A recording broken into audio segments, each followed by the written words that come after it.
Hello my dear ones. आज इस video में बात करने वाली हूँ एक ऐसे केस के बारे में। अब इसे एक केस कहूँ या तीन केस एक साथ कहूँ समझ में नहीं आ रहा। क्या है कि ये तीन बहनें हैं और तीनों एक बहनें हैं तो डेफिनेटली एक ही घर की हैं, राइट। और तीनों को ही ओसीडी। अब तीनों को ओसीडी कैसे डेवलप हुआ शुरुआत से वो भी मैं आपको बताऊंगी, और किस तरीके से वो तीनों की तीनों बहनें ओसीडी से बाहर आ गई वो भी मैं आपको बताऊंगी। तो थोड़ा सा बैकग्राउंड हम जानेंगे, क्योंकि इन तीनों बहनों की मदर खुद साइकोलॉजिस्ट है और वो खुद साइकोलॉजिस्ट है, प्रैक्टिस नहीं करती लेकिन उन्होंने साइकोलॉजी पढ़ी है। उन्होंने साइकोलॉजी पढ़ने के बावजूद भी बच्चों को जिस तरीके से परवरिश थी, उनकी परवरिश की कमियों की वजह से इन तीनों बहनों की ज़िंदगी इतनी मुसीबत में आ गई। अभी मैं आपको पूरा अच्छी तरीके से समझाऊंगी ताकि हम दूसरों की ज़िंदगी से, उनकी गलतियों से सीख लें और अपनी ज़िंदगी में गलती करने से बचें। ना हमारी वजह से हमारी ज़िंदगी खराब हो और ना ही किसी दूसरे की ज़िंदगी खराब हो। ये हमारी हर संभव कोशिश रहनी चाहिए। मैं आपको बताती हूँ कि कैसे। ये जो लेडी जिनकी ये तीनों बेटी हैं, ये साइकोलॉजिस्ट तो हैं, पढ़ी लिखी हैं सब साइकोलॉजी, लेकिन कहते हैं ना, चार किताबें पढ़ने से वो मन का विज्ञान समझ में नहीं आता। किताबों में नहीं, प्रैक्टिकल लाइफ में असली ज्ञान होता है। वही इनके केस में बिल्कुल फिट है। अब ये खुद साइकोलॉजिस्ट, तो हर साइकोलॉजिस्ट को पता होता है कि बच्चे के अर्ली ईयर्स कितने इंपॉर्टेंट होते हैं, किस तरह से बच्चों के साथ डील करना चाहिए, किस तरह से घर में रिलेशनशिप रखना चाहिए क्या। पर इनकी अपनी भी लिमिटेशन थी। ऐसा नहीं है कि ये ऐसी थी, इनका खुद का चाइल्डहुड काफ़ी टफ रहा। फिर ऊपर से जब ये बड़ी हुई तो कभी भी इनकी लाइफ में कुछ ऐसा खास बदला नहीं, तो बहुत स्ट्रेस में, खुद परेशानी में ये भी रही, माना ये बात है। लेकिन जब आप खुद साइकोलॉजी पढ़ जाते हो, खुद आप चीज़ों को समझ जाते हो, फिर तो आप अपने आप को बदल सकते हो। तो जब ये छोटी थी, जिस तरीके से इनके माँ बाप ने इनको पेरेंटिंग दी, तब तक तो चलिए इनका कसूर नहीं था। लेकिन जब आप सब कुछ पढ़ रहे हो, समझ रहे हो, उसके बाद भी आप अपने आप को चेंज नहीं कर रहे हो, यहाँ फिर हमारी गलती होती है। तो अब इनकी शादी हो गई। शादी के बाद हस्बैंड से भी बॉन्डिंग अच्छी नहीं रही, क्योंकि इनका खुद का एक नेचर ऐसे चिड़चिड़ा सा, कमियां निकालने वाला, हर समय कंप्लेन करने वाला बन चुका था। तो इनकी शुरुआत में ही हस्बैंड से भी बॉन्डिंग बिगड़नी शुरू हो गई थी। तो बड़ा फ्रस्ट्रेट रहती थी, अपनी लाइफ से टोटल फ्रस्ट्रेटेड थे। तो अब कितना भी हस्बैंड से इनकी लड़ाई थी, कुछ थी, लेकिन इनकी लाइफ में ये बेटे की चाहत में एक एक करके तीन बेटियाँ हो गई। अब इनकी जब पहली बेटी हुई तो उसकी परवरिश में भी ये कुछ ज़्यादा कुछ खास ध्यान नहीं देती थी। छोटे से बच्चे को भी झल्ला कर मार देती थी।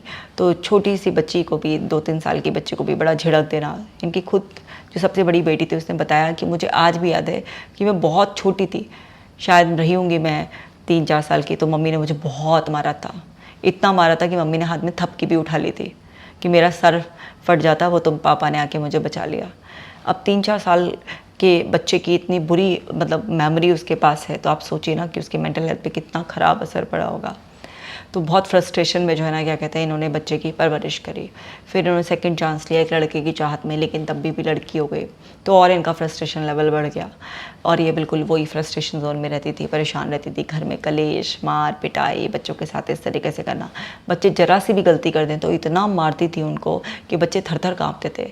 तो ये इन्होंने मुझे बताया कि जो मेरी तीनों बहनों में जो सबसे बड़ी वाली क्लाइंट है, तो उन्होंने मुझे बताया कि मैम इतना था कि हमारी पैंटी में सुसु निकल जाता था, इतना ज़्यादा हम डरते थे, इतना ज़्यादा प्रॉब्लम थी कि मम्मी से इतना डर लगता था। और जब अगर बाथरूम में निकल जाता था तो अब ये लगता था कि अब इस बात पर भी पिटाई होगी कि तुमने कपड़े गंदे कर दिए। इतना ज़्यादा टेरर इनकी मदर का था। फादर घर में तो रहते नहीं थे हर वक्त, तो बच्चे पीछे पीटते थे। जब कभी शाम को ऐसे बात आती थी तो मियाँ बीवी में झगड़ा हो जाता था। करते करते लड़के की चाहत में फिर दूसरी बेटी हुई, फिर दूसरी भी लड़की हुई, तो एक और चांस लिया, फिर तीसरी बेटी हो गई। और इनका फ्रस्ट्रेशन लेवल इनकी मदर का कभी कुछ कम नहीं हुआ। उन्होंने मार पिटाई से करके, तो वो इतना मारती थी कि बच्चों के मन में डर बैठ गया। तो बच्चों को ये लगा कि हर काम सही करना है वरना मम्मी मारेगी। तो इनकी जो सबसे बड़ी वाली बेटी है, तो उसके मन में ये बैठ गया कि सब कुछ सही करना है, तो वो डरने लगी, मम्मी से छुपाने लगी। हर समय बच्चा डरा रहता है, उसके अंदर ये चलता रहता है कि ये गलती ना हो जाए, वो गलती ना हो जाए, ऐसा हो जाएगा, वैसा हो जाएगा। ये सब चीज़ें उसके दिमाग में चलती रहने लगी। तो सबसे पहले उस पर असर आया वो हर चीज़ को इतना डर डर के करती थी, कोई भी चीज़ रखे तो उसे कॉन्फिडेंस नहीं आता था, थर थर हाथ कांपते थे उसके कि मैंने सही रखा है नहीं रखा है, बार बार वो चेक करती रहती थी। अब वो बार बार चेक करती रहती थी तो उसको चेक करने की वो लग गई, मतलब उसके दिमाग में डाउट था कि नहीं तूने कुछ गलती कर दिया, अब मम्मी मारेगी तुझे, एक डर रहता था। तो उस चक्कर में वो बहुत ज़्यादा बार बार चेक करती थी, हर चीज़ को बिल्कुल परफेक्ट तरीके से करना है, नहीं तो तुमको गालियाँ पड़ेंगी, तुमको मार पड़ेगी, उस डर की वजह से। तो चेक करना और हर चीज़ को एकदम परफेक्ट करना।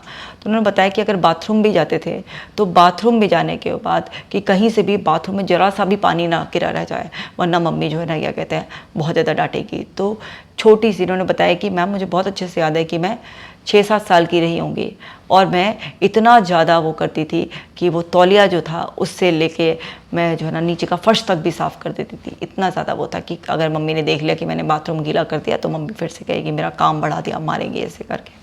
तो इस तरीके से जब बार बार ये इनको इतना तनाव रहा तो इनको ये हो गया कि चेक करना है, हर चीज़ परफेक्ट होनी चाहिए। अब वो चाहे बाथरूम में इन्हें गीला नहीं छोड़ना है या कोई भी सामान रखना है, और मम्मी जैसी आवाज़ लगा दे तो ऐसे कि नींद में भी आदमी जाकर चौंक कर एकदम भाग ले, हाँ मम्मी क्या बात है, ऐसे करके इतना टेरर था इनकी मम्मी का। अब जो इनकी छोटी बहन थी जब वो हुई तो मम्मी का रवैया तो वही था, तो इन्होंने अपनी छोटी बहन को भी यही सब चीज़ें सिखानी शुरू करी। मम्मी बहुत गुस्से वाली है, मारेगी तो ऐसे करा कर वैसा करा कर। तो वो छोटी वाली बच्ची जो थी उसने देखा कि हाँ मम्मी तो चिल्लाती है, मारती है और ऐसे करती है, तो वो भी पिटाई से बचने के लिए अपनी बड़ी बहन जो जैसे जैसे कहती थी वैसा वैसा करने लगी। तो उस चक्कर में वो दूसरी वाली के मन में भी इतना ज़्यादा डर बैठ गया और वो भी बिल्कुल अपनी बहन की तरह इस तरीके से करने लग गई। और जब दोनों बहनें इस तरीके से करने लग गई, थोड़ी बड़ी हुई, फिर वो तीसरा भाई के चक्कर में जो तीसरी बहन आ गई उसको, क्योंकि माँ का तो फ्रस्ट्रेशन लेवल बढ़ता जा रहा था, जैसे जैसे एक और बच्चा होता जा रहा था वैसे वैसे लड़का मिल नहीं रहा था, तो फ्रस्ट्रेशन लेवल बढ़ता जा रहा था। तो बच्चों के साथ बहुत ही गलत बिहेवियर था, मार पिटाई, कभी चप्पल से, कभी हाथ में थपकी उठा ली, इस तरीके का बहुत ज़्यादा ख़राब परवरिश उन्होंने दी। जो दोनों बहनें थी वो तीसरी वाली को समझाने में लग जाती थी कि तेरी बहुत पिटाई होगी, मम्मी बहुत मारेगी, और सर फट गया और आँख फट गई तो ये हो जाएगा वो हो जाएगा। तो उसके मन में भी डर आ गया और तीनों बहनें थर थर काँपती थी। और यही होता था कि हर चीज़ बिल्कुल सही तरीके से करनी है, चेक करनी है, ये सब करनी है। तो दो जो बहनें थी, सबसे बड़ी वाली और जो बीच वाली थी, उनको तो चेक करने की, बार बार एक दूसरे से रीअश्योरेंस लेने की, हर चीज़ परफेक्ट करने की ये सब आदत पड़ गई। जो तीसरी वाली थी वो बाई नेचर सेंसिटिव बहुत ज़्यादा थी, और ये जो दो बहनें थी, बड़ी वाली और बीच वाली, ये इतनी ज़्यादा सेंसिटिव नहीं थी, मतलब नॉर्मल थी, लेकिन इतनी ज़्यादा भी नहीं थी जितना कि तीसरी वाली हो गई। और वो तीसरी वाली और ज़्यादा हो गई तो उस पर सबसे ज़्यादा इम्पैक्ट आने लग गया और उस पर बहुत ही ज़्यादा डीप इम्पैक्ट आता था। तो उसको मल्टीपल थीम्स वो लग गई, ओसीडी, उसको हार्म वाली भी लग गई। तो उसके दिमाग में बार बार इस तरीके से कि वो किसी को हार्म कर रही है, वो उसको वहम रहने लग गया कि वो मार रही है, पीट रही है, क्योंकि अंदर अंदर बहुत सारी चीज़ें दबी हुई थी। तो तीनों बहनों को इस तरीके से ओसीडी की चपेट में आ गई वो। अब मदर तभी भी कंसर्न नहीं, क्योंकि बच्चे माँ से तो कुछ कह नहीं सकते, वो बार बार कोई चीज़ चेक कर रहे हैं, रीअश्योर कर रहे हैं कुछ है, मतलब उनका कोई ध्यान नहीं था अपने बच्चों पर कि मेरे बच्चों पर क्या बीत रही है। इतना मारना नहीं, गाली गलौज इतनी गंदी गंदी कि मैं आपको कैमरे पे बता भी नहीं सकती। उन्होंने तीनों ने मुझे बताया कि इतनी गंदी गालियाँ देती हैं कि सुनी भी नहीं जाती, कि कोई अपनी मतलब कोई सगी माँ, ये भी नहीं कि सौतेली माँ, कोई सगी माँ इतनी गंदी गालियाँ दे सकती है। तो जब ये थोड़ा बड़ी हुई, तो जब बड़े होके बच्चा स्कूल जाता है, कॉलेज में जाता है, तो डेफिनेटली कोई लड़का ऐसे है ना कि कुछ कभी कमेंट कर देता है या पीछे आ जाएगा या कुछ भी ऐसा। तो इन्होंने कहा हम इतना डरते थे कि हम कभी बता भी नहीं पाते थे कि घर में आकर कि बाहर क्या चल रहा है, क्योंकि मम्मी कब किस बात पे बुरी तरीके से मार देगी, क्या हो जाएगा पता नहीं। तो एक बार जो इनके लाइफ में और सबसे ज़्यादा ऐसा हुआ कि तीनों बहनों की ज़िंदगी एक साथ बहुत बुरी तरीके से बदतर हो गई। वो ये हुआ कि जो सबसे बड़ी वाली जो बहन है इनमें से, उसको एक लड़का परेशान करते करते घर के पीछे आ गया, और किस्मत ऐसी ख़राब कि उनकी मम्मी ने वो देख लिया, छज्जे पे खड़ी हुई थी, वो देख लिया इस तरीके से। तो सबसे पहले तो इतना मारा उस बड़ी वाली बहन को, और उसे पिटते हुए देखा दोनों बहनों ने, और उसको मारा, और उसको जो कहा इतनी गंदी गंदी बातें की, मतलब बड़ी शर्मिंदगी वाली बातें कही कि शायद कोई मदर अपने बच्चे को ऐसे कह नहीं सकती, कि मतलब पूरा सेक्सुअल उस पर ले गई कि लेट जाओ किसी के नीचे, ये खोल दो वो खोल दो, मतलब इतनी वाहियात बातें कि मैंने बड़े तमीज़ से आपको हिंट दे रही हूँ, लेकिन उन्होंने किस उसमें कही होंगी कि जो पिटा जिसने सुना वो, और जो 2 लोग विटनेस बने इस चीज़ के, मतलब दोनों छोटी बहनों के सामने इतना बुरा सलूक किया उसको, बहुत बुरी तरीके से सलूक किया, इतना ज़्यादा मारा पीटा उसको। तो ये सब चीज़ें देख के इनकी लाइफ में इतना ज़्यादा डर बैठ गया कि उसके बाद से इनकी OCD बहुत तेज़ी से फैलने लग गई, और तीनों की तीनों बहनों की इस तरीके से लाइफ ख़राब। और तभी भी इनकी माँ समझते हुए भी कि बच्चों के मन में इतना एंग्जाइटी बैठी हुई है, ये OCD हो गई है, इनको इतना डिप्रेस रहती है मेरी बच्ची, थर-थर काँपती है मेरे सामने, फिर भी उस माँ ने वैसा ही रवैया चालू रखा। तो डेफिनेटली वो माँ कोई हेल्दी माँ तो है नहीं, वो खुद बीमार है, उसको खुद ट्रीटमेंट की ज़रूरत थी। लेकिन बात यह है कि सब कुछ समझते हुए यहाँ पर और लेडीज़ में और इनमें अंतर ये है कि ये खुद ही इतना साइकोलॉजी पढ़े हुए हैं, इन्होंने पूरा MA उसमें साइकोलॉजी में कर रखा है। आगे इन्होंने बोला कि मैंने तो इंटर्नशिप भी करी थी, मैडम मुझे तो सब पता है, लेकिन ये मक्कार है। जब मैं मिली इनसे कि भाई कि आप अपनी मदर से मिलवाइए, और उन्होंने बताया कि मेरी मदर साइकोलॉजिस्ट हैं, तो उन्होंने अपनी गलती बिल्कुल भी नहीं मानी। उनको ये लगा नहीं वो अपनी जगह सही है, उन्होंने सही तरीके से करा, बल्कि बच्चे और पति ने उनको कभी नहीं समझा, उनकी बातों को गलत मतलब लिया कि माँ ने मारा तो माँ के मारने को गलत लिया उन्होंने। मतलब उनके पास अपनी एक पूरा जस्टिफिकेशन क्लैरिफिकेशन थी, तो वो मानने के लिए तैयार नहीं थी। तो उनसे क्योंकि डिटेल में बात नहीं हो पाई, तो उनका एक प्रॉपर डायग्नोसिस नहीं बन पाया कि उनको कौन कौन से डिसऑर्डर है। लेकिन जिस तरीके से उन्होंने बात की और जिस तरीके से बच्चियों ने तीनों ने हरकत बताई, उस हिसाब से तो डेफिनेटली वो खुद ही एक ऐसी पेशेंट है जिनको इमीडिएट इफेक्ट से ट्रीटमेंट की ज़रूरत है। बट ये तीनों बच्चियाँ जो इस तरीके से अलग अलग थीम के OCD की चपेट में आ गई थी, अब ये कैसे यहाँ तक पहुँची? ये पहुँची अपने फादर की वजह से। जब फादर ने देखा लगातार कि तीनों ही बच्चियाँ बहुत ज़्यादा परेशान हैं, घंटों घंटों इनको एक एक काम में लग जाते हैं और बहुत ज़्यादा परेशान हैं और इतना आतंक है, तो तरस आ गया है। हालांकि फादर ने भी शुरुआत में कभी ध्यान नहीं दिया, लेकिन यह है कि जब हालात बद से बदतर हो जाते हैं तो थोड़ी बहुत सद्बुद्धि भगवान किसी को दे ही देता है। तो फादर ने फिर वो चीज़ ये सब इनका ट्रीटमेंट स्टार्ट कराया। तो मदर सिर्फ एक बार, मतलब मेरे कई बार कहने पर भी कि इनकी भाई इनकी मदर को बुलाओ, घर में माहौल अच्छा रखना है, वो सिर्फ एक बार मिली और उसमें भी उन्होंने क्लियर ये कर दिया कि मेरी कोई गलती नहीं है, ये इनकी गलती है और इनका बाप लेकर आया है यहाँ पर, आपको जो करना है करो, मेरे को बुलाने की ज़रूरत नहीं है। तो वो उन्होंने तो पल्ला झाड़ लिया। तो उनके फादर ने बस ये है कि मेरी तीनों बच्चों को ठीक कर दो, कि तीनों बच्चों का एक साथ मुझे ट्रीटमेंट स्टार्ट कराना है और इन्हें ठीक करो, तीनों की ज़िंदगी ख़राब है, अब ये बड़ी हो रही, शादी ब्याह की एज हो रही है, कैसे करेंगे हम ये सब चीज़ें।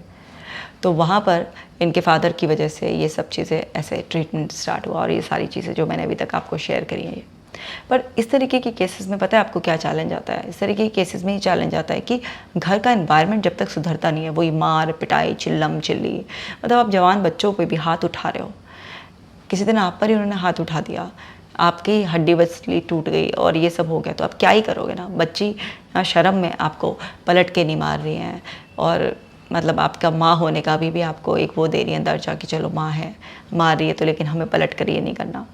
तो इतना ज़्यादा मतलब किसी पर भी कहते हैं ना अत्याचार नहीं करना चाहिए, उसको इतना भी नहीं दबाना चाहिए, इतना भी नहीं सताना चाहिए। बट क्या है कि कुछ लोग ऐसे एक्सट्रीम में जाकर ऐसे करते हैं, तो अब वही सब हो रहा। तो मैंने सबसे पहले इनके फादर से कहा कि देखिए, आपकी बच्चियों में इम्प्रूवमेंट तब आना शुरू होगा जब आप अपने घर का माहौल चेंज करेंगे। अगर आप अपनी वाइफ को नहीं संभाल सकते तो आप इन बच्चियों को अलग कर दीजिए, आप इन बच्चियों का अलग कहीं रहने का इंतज़ाम कीजिए, क्योंकि उसी घर में जाएंगी ये बार बार वही चीज़ें सुनेंगी। इनको यही डर रहेगा कि माँ कब मार दे, कब चिल्लाए, कब नाटक करके बैठ जाए, क्योंकि मतलब इतना अनप्रडिक्टेबल बिहेवियर हो जाता था इनकी मदर का कि इनको समझ भी नहीं आता था। तो इस तरह से इम्प्रूवमेंट आना बड़ा मुश्किल है, क्योंकि घर का एनवायरनमेंट सुधारना बहुत ज़्यादा ज़रूरी है। खैर, जब किसी का भला होना होता है तो अच्छा ही होता है। फिर इनके फादर को समझ में आया कि ऐसा है, तो उन्होंने कहा ठीक है मैडम, वो इंतज़ाम हो जाएगा, हमारा एक दूसरा घर है, हमने किराए पे दे रखा है, किराएदार को हटाकर मैं बच्चियों के साथ उस घर में शिफ्ट हो जाऊँगा और मैं मैनेज कर लूँगा, कभी इसकी माँ के पास कभी बच्चियों के पास, इस तरीके से आप इलाज शुरू करो। अब जब ये हो गया तो भाई आप फिर इलाज शुरू करो। लेकिन बच्चियाँ इतनी डरी हुई थी, इतनी ज़्यादा मतलब परेशान थी हद से ज़्यादा, कि उनको ये यकीन ही नहीं हो रहा था कि उनकी ज़िंदगी कभी पलट सकती है। मुझे आज भी याद है कि वो जो बीच वाली थी, उसको ऐसा लगता था कि नहीं, शायद दीदी ठीक हो सकती है, शायद मेरी छोटी बहन ठीक हो सकती है, मैं ठीक नहीं हो सकती। मैंने उससे पूछा कि क्यों ऐसा आपको लगता है कि मैं ठीक नहीं हो सकती? ऐसा बोलने लगी कि अगर हम ठीक भी हो जाएंगे तो हमें फिर भी मम्मी के पास रहना है, मम्मी फिर से हमारी ऐसी हालत कर देगी, तो इसलिए मुझे लगता है मैं कभी ठीक नहीं हो सकती। तो बच्चे भी बिल्कुल ऐसे होपलेस हो गए थे बिल्कुल, कि हद से ज़्यादा ही, मतलब कई बार ऐसा होता है, ऐसे केसेस आ जाते हैं कि मतलब अंदर तक दिल रो जाता है कि किसी के साथ इतना भी बुरा हो सकता है लाइफ में। अब जो बड़ी वाली जो बहन थी वो महज 23 साल की थी, छोटी वाली वो 21 साल की थी, जो सबसे ज़्यादा छोटी थी वो 19 साल की थी। अब ये जो तीनों बहनें थी, अब बताइए कि 23 साल की क्या उम्र होती है, सबसे बड़ी भी है ना, वो भी है। लेकिन क्योंकि अब उनकी शादी की उम्र हो चली थी तो पिताजी को चिंता हुई। इतनी हालत बिगड़ने के बाद पहले तो उन्होंने भी होश नहीं ली थी, लेकिन चलो माँ से तो अच्छे ही बेटर उसमें थे कि समझने लगे अब कि इलाज की ज़रूरत है ना। बड़ा स्ट्रगल आया, क्योंकि जब मैं उनको सिखाती थी उनके अंदर का डर निकाल रही थी हिप्नोथेरेपी से और अलग अलग थेरेपीज़ का यूज़ कर कर, तो क्या होता था, उनकी माँ उन्हें फ़ोन कर करके बहुत ज़्यादा तबीबी फ़ोन पर सुना देती थी। और एक दो बार बीच में ऐसा भी हुआ कि मेरे ट्रीटमेंट में थी वो, और वो माँ अपने उसी दूसरे घर में जहाँ पर ये बच्चियाँ अपने फादर के साथ रहती थी वहाँ पर पहुँच गई, और दोपहर के टाइम पर दरवाज़ा पीटे पीटे पीटे खोले, और दरवाज़ा खोलते ही अपनी बेटी के एक थप्पड़ जड़ दिया उसने कस के, ऐसे करके कि तू यहाँ रहेगी, अलग से अय्याशी करने के लिए चाहिए, इसलिए मुझे सब पता है तुम यहाँ पे क्यों आई हो, ये वो ऊट पटांग जितनी बकवास कर सकती थी। तो बड़ा ऐसा हुआ कि इम्प्रूवमेंट होता रिलैप्स, इम्प्रूवमेंट होता रिलैप्स। शुरू में इतनी स्ट्रगल हुई कि मतलब ऐसा लगने लगा कि हिम्मत सी टूटने लगी कि पता नहीं लोगों के हालात कभी ठीक होंगे नहीं होंगे। बट फिर भी क्या है कि यहाँ पर थोड़ा सा मैं अपने आप को इस बात के लिए हमेशा एक शाबाशी देती हूँ कि हिम्मत बहुत है भाई, टफ़ से टफ़ सिचुएशन को भी, टफ़ से टफ़ चैलेंजिंग केसेस को भी हैंडल करने का एक जज्बा अंदर से आता है कि करना है। तो एक चैलेंज की तरह हो गया कि अब तो इन लोगों को ठीक करना ही करना है, चाहे कुछ भी हो जाए। तो उन बच्चियों के अंदर की पावर्स को बढ़ाना शुरू करा, उनको इस तरीके से फीड करना शुरू करा कि देखो आपकी मदर के साथ आपका बाई बर्थ से लेकर अब तक का एक्सपीरियंस इस तरीके से रहा है कि आपकी लाइफ में पेन ही पेन ऐड हुआ है, और अभी भी वो अपनी गलती मानने के लिए तैयार नहीं है, अभी वो कुछ समझने के लिए तैयार नहीं है। तो अब आपको भी अपने लिए स्टैंड लेना पड़ेगा। अब आपको वो जो माँ और बेटी वाला जो बॉन्ड है जिसके वजह से आप शर्म में रह जाते हो, कुछ बोल दे नहीं, आपको अब कन्फ्रंट करना पड़ेगा, क्योंकि इस तरीके से तैयार करना पड़ता है। हमें बिल्कुल अच्छा नहीं लगता कि हम आप ही के फैमिली मेम्बर्स के खिलाफ आपको खड़ा कर रहे हैं, हम आपको सामना करना सिखा रहे हैं। हम बच्चों को हमेशा तहज़ीब सिखाते हैं, लेकिन कई बार ऐसा हो जाता है कि सेल्फ़ डिफेंस में आपको अपनों का ही सामना करना पड़ता है। जब अपना ही इंसान राक्षस बन जाए तो फिर आपको अपनी आत्मरक्षा में उस राक्षस का, कहते हैं ना, संहार ही करना पड़ता है। तो बिल्कुल ऐसे ही मुझे मजबूरी में इन तीनों बच्चियों को ये सिखाना पड़ा कि अब तुमको सेल्फ़ डिफेंस करना है। तुम्हारी माँ जब भी इस तरीके से आए तुम्हें मारने के लिए, हाथ पकड़ लेना इस बार, ठीक है? मारना मत पलट के, लेकिन हाथ पकड़ लेना कस के, और कोई भी बकवास करने की कोशिश करे तो पलट के जवाब दे देना। जबान इतनी पैनी रखना कि ज़बान से जो है ना वो सब बातें कह दो कि थप्पड़ मार कर भी किसी पे इतना असर ना हो। और अपने आप को पिटने मत देना इस बार, अब तुम बड़ी हो गई हो, अपने अंदर की शक्ति को, अपने अंदर की पावर को यूज़ करो, क्योंकि इस तरीके से अगर ज़िंदगी रहेगी तुम्हारी ज़िंदगी बेकार हो जाएगी, और ये ह्यूमन लाइफ जो इतनी प्रीशियस लाइफ है तुम्हें मिलेगी, वेस्ट हो जाएगी। तो मुझे मजबूरी में बच्चों को इस तरीके से सेल्फ़ डिफेंस सिखाना पड़ा। तो शुरुआत में उनके फादर बोलने लगे कि मैडम बच्चों को ये सिखाना ठीक रहेगा। जी बिल्कुल ठीक रहेगा। अगर बच्चियाँ अपने ही घर में अपने लिए गलत के लिए आवाज़ नहीं उठा पाएंगी तो कल को आप इनकी शादी करके कर क्या लोगे? ये वहाँ जाके दबेंगी। पहली बात तो ऐसी हालत में इनकी शादियाँ टिकेंगी कैसे, अगर आपने कैसे तैसे कर भी दी तो, और ऊपर से अगर ये गई भी तो दबना शुरू कर देंगी वहाँ पर। सारी ज़िंदगी इनकी तो दब दब कर, गालियाँ खाकर, मारपीट कर ही निकल जाएगी।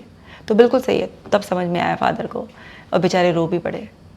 उन्हें लगा कि कभी मैंने ध्यान नहीं दिया इस बात पर, या मैंने कभी अपनी पत्नी का ये स्वभाव कि वो भी मानसिक तरीके से बीमार है, इतनी टॉक्सिक है और या नार्सिसिस्टिक टाइप की है, तो मैंने कभी ध्यान ही नहीं दिया। नहीं तो शुरुआत में मैं ध्यान देता, सामना करता और ये सब चीज़ें ना हो पाती। तो खैर उनको संभाला गया और उन्हें बताया गया कि अब जो सिखाया जा रहा है बच्चियों को आप छोड़ दो, हम सिखाएंगे उन्हें। तो उन बच्चों को सेल्फ़ डिफेंस, माँ को कन्फ्रंट करना भी सिखाया गया, और साथ के साथ उनके अंदर से जो बचपन से लेकर डर बैठा हुआ था वो सब हिप्नोथेरेपी से रिलीज़ किया गया। तो जो पुराने लिंक्स उनके हिप्नोथेरेपी के थ्रू ब्रेक किए गए, और जो उनके अंदर का फियर रिलीज़ किया गया, और उनके अंदर की पावर को बढ़ाया गया, उनको स्ट्रॉन्ग किया गया, फिर जाकर उनकी CBT, ERP, ACT वगैरह स्टार्ट हुई। पहले तो उनमें से तीनों की कोई भी कंडीशन नहीं थी कि उन पे कोई सीबीटी काम कर रही हो, कोई ईआरपी काम कर रही हो, कुछ नहीं, क्योंकि अंदर जो डीप इनर चाइल्ड था वो थर-थर काँपता था पूरी तरीके से, बहुत बुरी कंडीशन थी उनकी। तो इस वजह से सबसे पहले हिप्नोथेरेपी का सहारा लेना पड़ा, और तीनों बहनों पर ही लेना पड़ा। और छोटी वाली क्योंकि सबसे ज़्यादा सेंसिटिव थी, तो उसके साथ थोड़ा ज़्यादा लंबा समय लगा।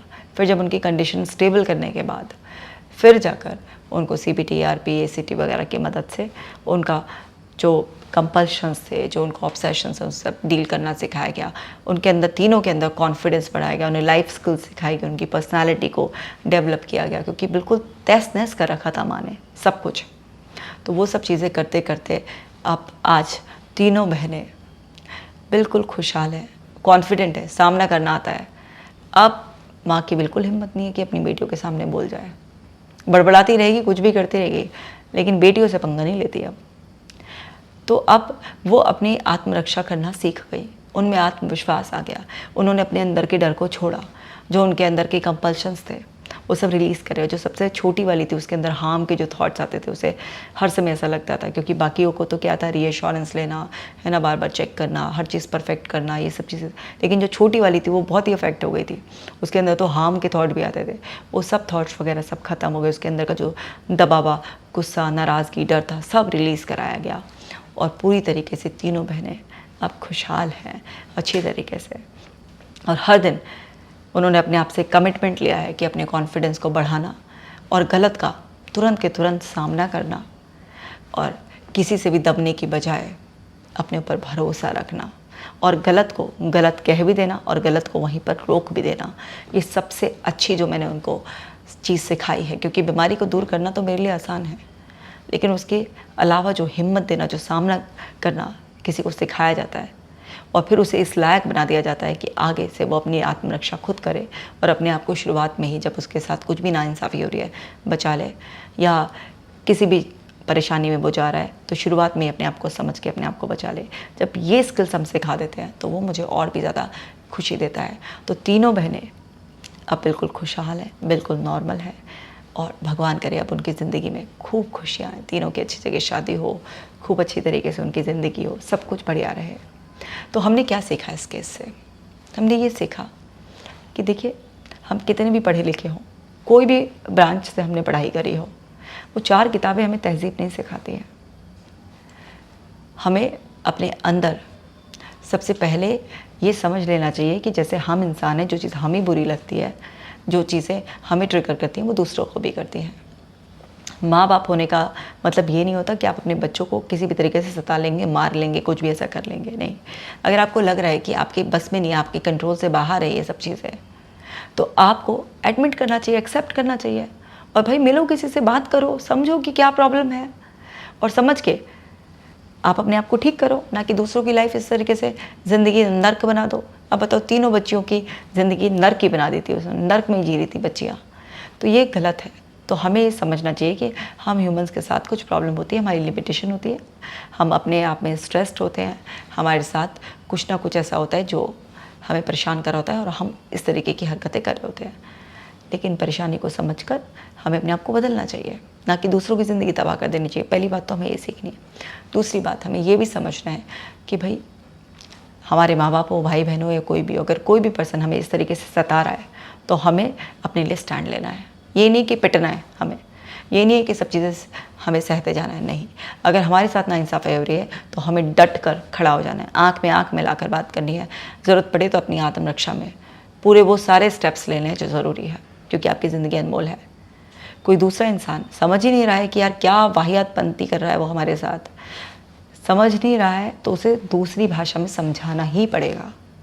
ये ज़रूर होना चाहिए। ये नहीं है कि मेरी माँ है, मेरी बहन है, मेरा बाप है, मेरा ये है, वो है, तो आप अपनी ज़िंदगी तबाह करते रहो, नहीं। वो राक्षस अगर आपके माँ बाप के रूप में भी है, आपके भाई बहन के रूप में भी, किसी भी रिश्ते के रूप में, सामना करो, सामना तो करना ही पड़ेगा। तीसरी चीज़, किसी भी परेशानी को जितना जल्दी अगर आप संभालने की कोशिश करने लग जाते हो, वहीं पे ख़त्म करने लग जाते हो, तो चीज़ें बहुत आसानी से ठीक हो जाती हैं। अदरवाइज़ उनमें लंबा समय लगता है। आप देखिए, इन तीनों बहनें के साथ, तीनों का केस एक साथ शुरू हुआ, लेकिन जो बड़ी वाली थी उसको सबसे ज़्यादा टाइम लगा, क्योंकि वो बहुत ज़्यादा अफेक्ट थी। जो उससे छोटी वाली थी वो उससे कम टाइम में रिकवर हो गई, जो सबसे छोटी वाली थी वो सबसे ज़्यादा सेंसिटिव थी, लेकिन फिर भी उसकी रिकवरी इन दोनों बहनों के जो मुकाबले थी वो ऐसी हुई कि एक ऐसे पेस से हो रही थी कि जिसमें वो बार बार रिलैप्स कर रही थी। कुछ होता था ठीक, फिर रिलैप्स करती थी, कुछ होता था रिलैप्स करती थी। तो इसकी कंडीशन जब रिकवर हुई पूरी तरीके से, अच्छी तरीके से, तो इसके बाद भी ये इतना डाउट में थी कि इसने मुझे रिकवरी के बाद भी लंबे समय तक मुझसे सेशंस कंटिन्यू रखे। तो एक ही घर की 3 बच्चियाँ और इस तरीके से ऐसे परेशानी में रही। जो बड़ी वाली थी उसकी रिकवरी में सबसे ज़्यादा टाइम तो लगा, लेकिन एक बार जब वो रिकवर हो गई तो उसके अंदर कॉन्फिडेंस आ गया। लेकिन जो सबसे छोटी वाली थी, सेंसिटिव जो थी, वो रिकवरी के बाद भी उसके अंदर एकदम कॉन्फिडेंस नहीं आ रहा था, क्योंकि जो बहुत सेंसिटिव लोग होते हैं उनके अंदर एक नेचुरली ऐसा होता है कि कहीं फिर से परेशानी ना हो जाए, कैसे हैंडल। तो इस पर हमें सबसे ज़्यादा मेहनत करनी पड़ी इसका कॉन्फिडेंस और बढ़ाने के लिए। तो ये भी हमें समझना है कि शुरुआत में अगर हम ध्यान दे लेते हैं तो जल्दी ठीक हो जाते हैं, अदरवाइज टाइम लगता है। चौथी बात जो हमें सीखनी है वही सीखनी है घर का एनवायरनमेंट। जब भी आप हीलिंग जर्नी में है, एक रिकवरी जर्नी में है, तो आपके घर का एनवायरनमेंट बहुत मैटर करता है। ऐसा नहीं होता ना कि आपकी छत छू रही है लगातार, आप उसे तो ठीक नहीं कर रहे हो, नीचे पोछा लगाए जा रहे हैं आप, कैसे होगा भाई नीचे का ड्राई? तो आपको सबसे पहले वो भी तो रोकना पड़ेगा ना जहाँ से पानी आ रहा है। तो बिल्कुल ऐसे ही आपको एनवायरनमेंट भी तो ठीक करना पड़ेगा।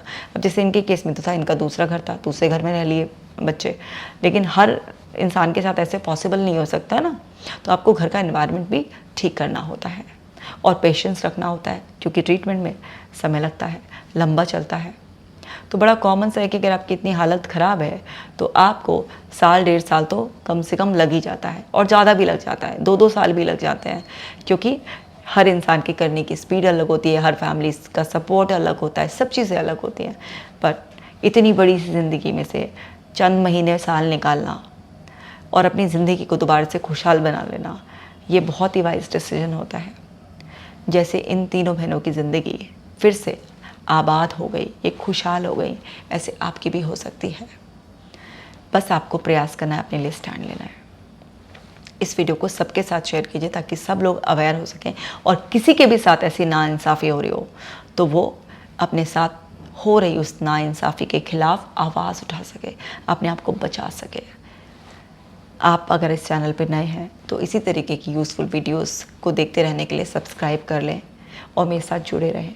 शेयर करके जो आप साथ देते हैं सोसाइटी में अवेयरनेस स्प्रेड करने के लिए, उसके लिए मैं रियली ग्रेटफुल हूँ। इसी तरीके से शेयर करते रहें, जुड़े रहें। आप अपना खास ख्याल रखिएगा। मैं मिलूँगी आपसे नेक्स्ट वीडियो में।